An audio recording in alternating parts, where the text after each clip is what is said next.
안녕하세요, 풋볼 포레스트입니다. 우리나라 대표팀이 정말 오랜 시간 공을 들인 끝에 독일 국가대표로 활약했던 옌스 카스트로프 선수를 귀화시키는 데 성공했고, 옌스 카스트로프 선수는 9월 A매치에서 우리나라 대표팀의 유니폼을 입고 미국과 멕시코를 상대로 인상적인 활약을 펼치면서 기대감을 모으는 굉장히 좋은 폼을 보여줬었는데, 옌스 카스트로프 선수는 최근 독일 매체와의 인터뷰에서 대한민국 대표팀 선수로서 데뷔한 것에 대한 소감을 밝혔고, 대한민국 대표팀의 캡틴 손흥민 선수에 대해 찬사를 보냈으며 대한민국 대표팀 내에서의 위계 질서에 대해서도 언급을 하면서 국내 매체로부터 난리가 났습니다.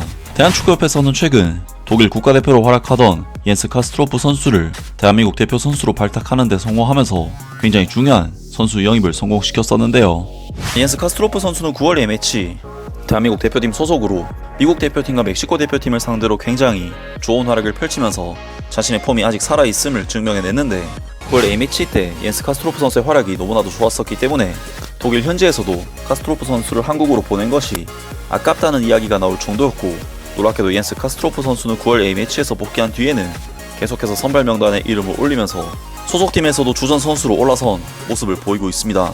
사실 우리나라 대표팀으로서는 그동안 박용훈 선수가 붙박이 주전 수비형 미드필더로서 활약을 해왔지만, 박용훈 선수는 사실 상대의 압박에 너무나도 취약점이 있는 자원이었고 속도 또한 느렸기 때문에 수비적인 커버에 있어서도 힘들어하는 모습을 보였었는데, 옌스 카스트로프 선수는 박용훈 선수에 비해 나이도 10살이나 젊고 스피드도 빠르고 훨씬 더 빅리그에서 뛰는 선수인 만큼 중원에서의 압박에도 강한 모습을 보였기 때문에 향후 수비형 미드필더 주전 경쟁에 있어 굉장히 의미가 큰 활약을 카스트로프 선수가 했다고 볼 수가 있겠습니다. 그리고 옌스 카스트로프 선수는 최근 분데스리가에서도 데뷔골까지 터뜨리면서 선수로서 쾌조의 폼을 보이고 있고, 우리 대표팀으로서는 더더욱 기대감을 품을 만한 성장세를 보이고 있는데, 옌스 카스트로프 선수는 최근 독일 매체와의 인터뷰에서 대한민국 대표팀 선수로서 데뷔한 것에 대한 소감을 밝혔고, 대한민국 대표팀의 캡틴 손흥민 선수에 대해 찬사를 보냈으며 대한민국 대표팀 내에서의 위계 질서에 대해서도 언급을 하면서 국내 매체로부터 난리가 났습니다. 분데스리가에서의 출발은 성공적이었다. 최근에는 선발 라인업에 이름을 올린 옌스 카스트로프는 마침내 자신의 첫 골도 기록했다.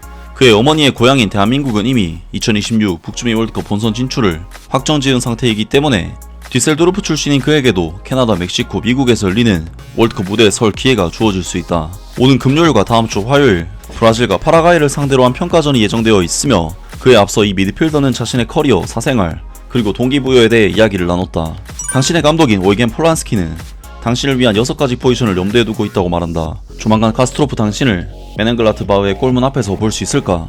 저는 이미 포르투나 디셀도르프 유소년 시절부터 많은 다양한 포지션에 익숙해지는 것이 매우 중요하게 여겨졌었습니다. 저는 중앙 미드필더, 즉 6번 포지션이나 8번 포지션이 가장 마음에 들며 거기서 제가 팀에 가장 잘 기여할 수 있습니다. 당신은 경기장에서 매우 공격적이고 거친 몸싸움을 즐기는 선수로 통한다. 이러한 자질은 대체 어디서 비롯된 것인가? 예전에 제가 태권도를 했었고 어쩌면 제 아시아적인 부분 때문일 수도 있습니다. 몸을 쓰고 몸싸움에서 우위를 점하는 것이 저에게 잘 맞습니다.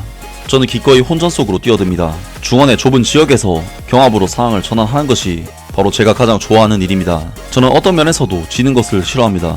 몸싸움에서도 마찬가지입니다. 야망이 강한 것은 저의 매우 아시아적인 성향입니다.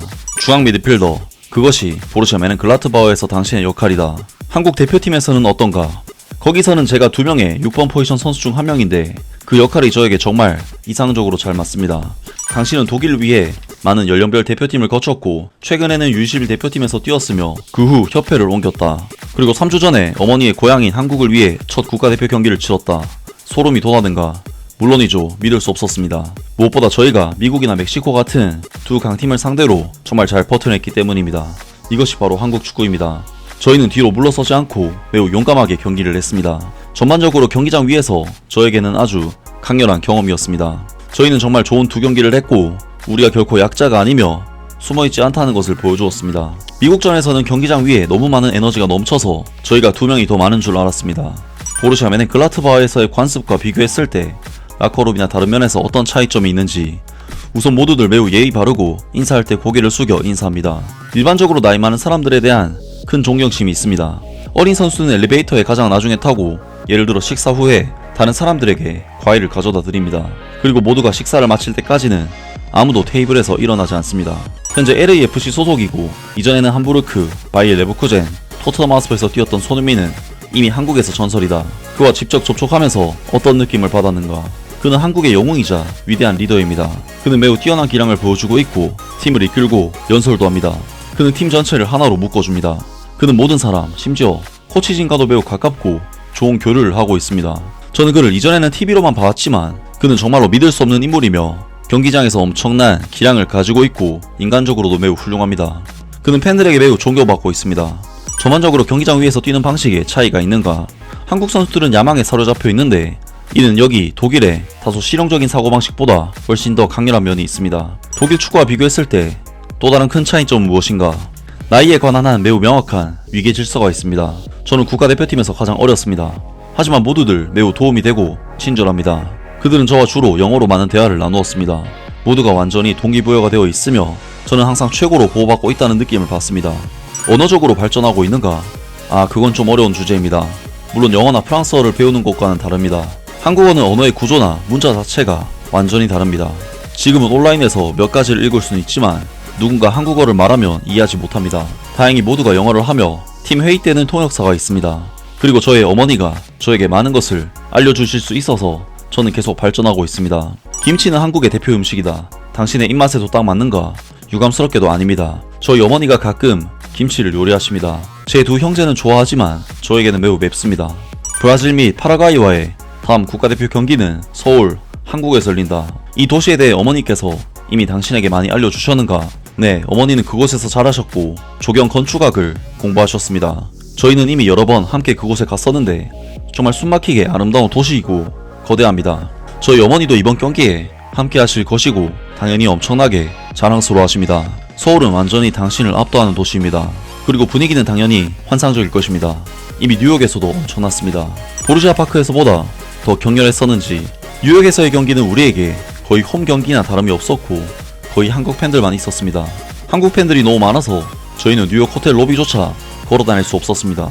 그들이 붙잡으면 경호원들이 와야 했습니다. 팬들은 신체적인 접촉을 원하는데 이는 상당히 극단적입니다. 초현실적입니다. 그들은 옆을 지나갈 때 눈물을 흘리기도 하는데 그 정도로 감동합니다. 한국축구협회로 소속을 옮기게 된 결정적인 계기는 무엇인가? 저는 항상 독일 연령별 국가대표팀에 속해 있다는 것에 자부심을 느꼈습니다. 저희 어머니는 저에게 결정을 맡기셨고 저희는 소속 변경이 가능한지를 알아보았습니다. 매우 어려운 결정이었고 저는 오랫동안 깊이 생각했습니다.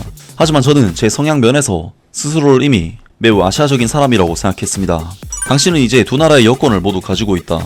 이는 조만간 한국에서 병역 의무를 이행해야 한다는 의미도 되는지 저의 에이전트들이 한국 축구협회와 이 문제에 대해 긴밀히 소통하고 있습니다. 지금은 일단 국가대표팀에서 저를 보여주는 것이 우선입니다.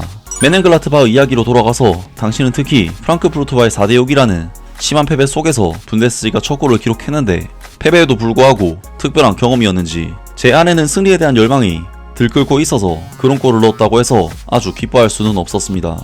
하지만 확실히 하루 이틀 지나고 나니 특별한 순간이었습니다. 유소년 때는 분데스리가에 데뷔하고 그 다음 데뷔골을 넣는 것을 꿈꾸지 않습니까? 저의 경우는 심지어 헤딩골이었는데 제가 잘 넣었습니다. 그런 일이 조만간 더 자주 일어났으면 좋겠습니다. 하지만 다음에는 승리와 함께였으면 합니다. 라면서 옌스 카스토로프 선수가 우리나라 대표팀에서의 생활에 대해 여러가지 인터뷰를 남겼고 손흥민 선수에 대해서는 찬사를 보냈습니다. 현재 카스토로프 선수의 인터뷰는 국내에서 선수들의 위계 질서 문제에 대해 엄청난 논란이 되고 있고 나이 어린 선수가 엘리베이터도 먼저 못한다, 선배 선수들이 밥을 다 먹을 때까지 자리에서 일어나지도 못한다면서 큰 논란이 되고 있는데 사실 인터뷰 내용을 보시면 아시겠지만 카스토로프 선수가 딱히 부정적으로 언급한 내용도 아니고 손흥민, 이재성 등 독일 경험이 많은 베테랑 선수들이 옌스 카스토로프 선수를 먼저 챙겼기 때문에 이러한 논란은 사실 카스토로프 선수의 인터뷰를 너무 과대 해석하는 이야기가 아닐까 싶습니다. 아무튼 옌스 카스토로프 선수는 최근 선수로서 크게 성장세를 보이면서 우리 대표팀에 긍정적인 시너지를 내고 있는데요. 정말 옌스 카스토로프 선수의 성장세는 우리나라 대표팀에게도 큰 호재가 될 텐데 과연 이 선수가 어디까지 더 성장할 수 있을지, 그리고 월드컵 본선 무대에서도 주축 선수가 될 수 있을지 앞으로 있을 경기도 기대를 해보겠습니다. 아무튼 이번 영상은 여기까지고요. 저는 다음 영상으로 바로 찾아뵙겠습니다.